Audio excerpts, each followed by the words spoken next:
తారీఖు 6వ నెల 2026 సంవత్సరం. ఈరోజు వైరా మండలం గన్నవరం గ్రామం నుంచి రంగిశెట్టి వెంకటేశ్వరరావు గారు మన షాపుకు రావడం జరిగింది. సుమారుగా ఈరోజు మిరపవిత్తనాలు వచ్చేసరికి 60 ప్యాకెట్లు కొనుగోలు చేశారు. పద్మావతి వచ్చేసరికి 22, వీరా 22, హరిప్రియ 22 కొనుగోలు చేశారు. శ్రీనైన్ అని కొత్తగా టాలరెన్స్ వెరైటీ అని చెప్పగానే ఒక 10 ప్యాకెట్లు మన మీద నమ్మకంతో తీసుకోవడం జరిగింది. వెంకటేశ్వర గారు పత్తిత్తనాలు కూడా ఒక 12 ప్యాకెట్లు తీసుకోవడం జరిగింది. ఈరోజు వెంకటేశ్వర గారు వైరా మండలం నుంచి గన్నవరం గ్రామం నుంచి ఇంత దూరం మన మీద నమ్మకంతో గతంలో మన ఫీల్డ్ యాక్టివిటీస్ చేసిన విధంగా చూడడం జరిగింది. ఆ తోటలో పోయిన సంవత్సరం తోటలన్నీ చూపించాము.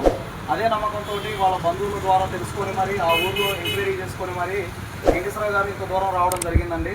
అదే నమ్మకంతో మనం గత సంవత్సరం ఎన్నడూ లేని విధంగా కొత్త వెరైటీలు ఇవ్వడం జరుగుతుంది.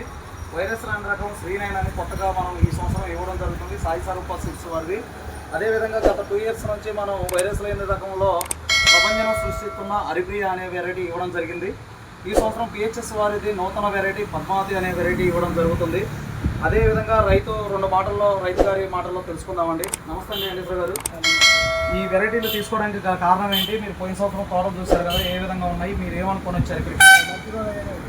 ఓకే, మన ఊరు నుంచి సుమారుగా ఎంతమంది కొనుగోలు చేస్తుంటారంటారు? గన్నవరం గ్రామం నుంచి మనకు కొత్తగా రావడం జరుగుతుంది ఈ సంవత్సరం మాత్రమే. ఈ ఊరు నుంచి సుమారుగా గన్నవరం నుంచి ఒక 4-5 కిలోలు సుమారుగా మిరపవిత్తనాలు కొనుగోలు చేయడం జరిగింది. ప్రతి ఒక్క రైతు కూడా మన విత్తనాలను ఎంచుకొని మన షాప్ నుంచి ఎంచుకున్న ప్రతి ఒక్క విత్తనం కూడా అధిక దిగుబడులు సాధించి వారి కుటుంబ సభ్యులతో సుఖశాంతులతో ఉండాలని మనస్ఫూర్తిగా కోరుకుంటూ సెలవు తీసుకుంటాం.